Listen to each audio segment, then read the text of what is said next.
So, in our last unit, we focused on formula writing, where you were translating between chemical names, chemical formulas, and particle diagrams that represented that chemical.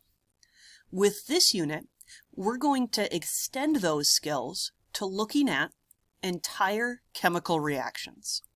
So I have up on my screen here an example, and this has 3 different ways of representing a chemical reaction.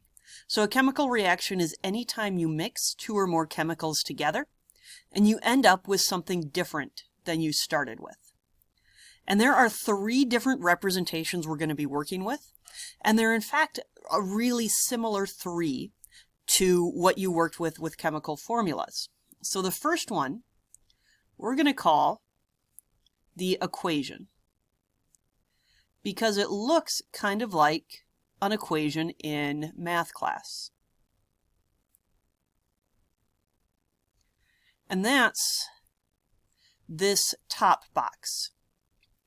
So it has the formulas, and then a plus means we're starting a new formula. And so we have these 2 different chemicals mixing together. This arrow means that these are the ones we start with, and then when we mix them together, they turn in to these chemicals. Now the next representation we're going to have are words or statements. And that's what's in this second box. So this says 2 hydrochloric acid and sodium carbonate react to form carbon dioxide, water, and 2 sodium chloride. So this is just describing what's happening up here. And so it's using these chemical formulas to get to the names, which, by the way, hydrochloric acid is not one you'll need to know. We'll use it a lot, but I'm always going to give you that formula when you need it. But we could use that sheet, the chemistry formula sheet, to get from Na2CO3 to sodium carbonate. And so this is putting into words what this reaction is. And then this last one is a set of particle diagrams. And so both of these pictures along the bottom are part of the particle diagram for this reaction.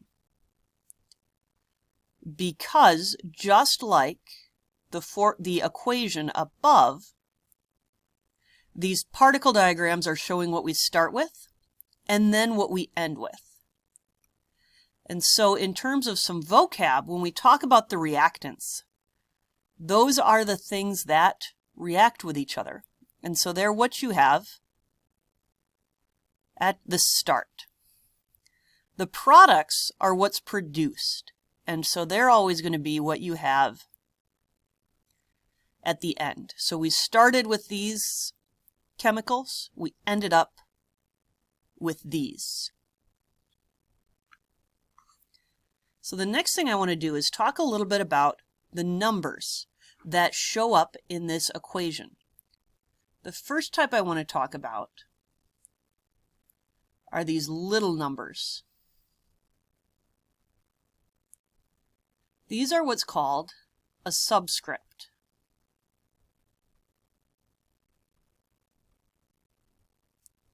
These tell you how many of the element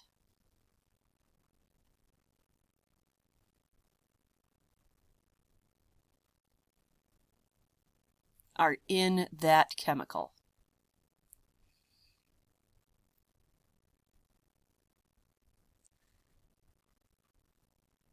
And so when we have the little 2 after the Na, that tells me that there's 2 of those Nas. When we have a little 3 after the O over here, that tells me there's 3 of those O's in that chemical. Now we also have these bigger numbers that are in front of some of the formulas. Those bigger numbers are called coefficients. And we're going to use this term in a really similar way to how we've used it in math.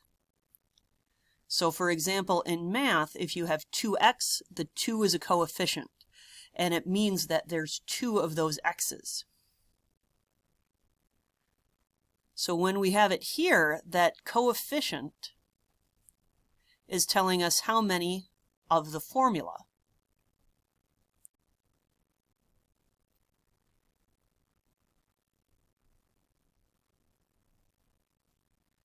And so if we were to look at a chemical reaction down way at the atomic scale, we would be able to see in that reaction there's 2 of those hydrochloric acid compounds reacting with that sodium carbonate.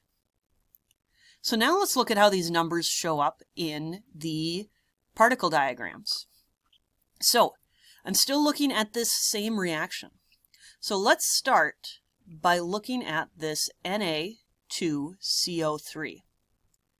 If I look at this particle diagram, it's got 2 of those Nas, so that subscript tells me how many of those to draw.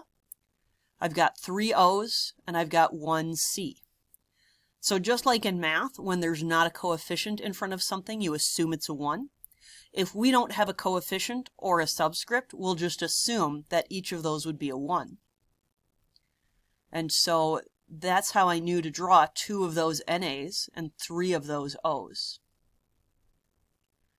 Now if I look at this 2HCl, if I look over here, I've got 2 separate particle diagrams for the HCl.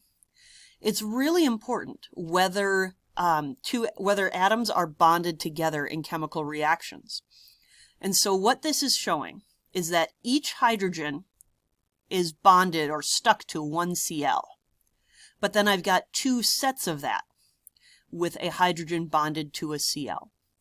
And so when it's the coefficient that has a number, I want to keep those separate in my particle diagram. When they're all in a formula together, that's when I'm going to connect them. So let's go through an example of how to translate between these different representations. And that's what I'm going to do in my next video.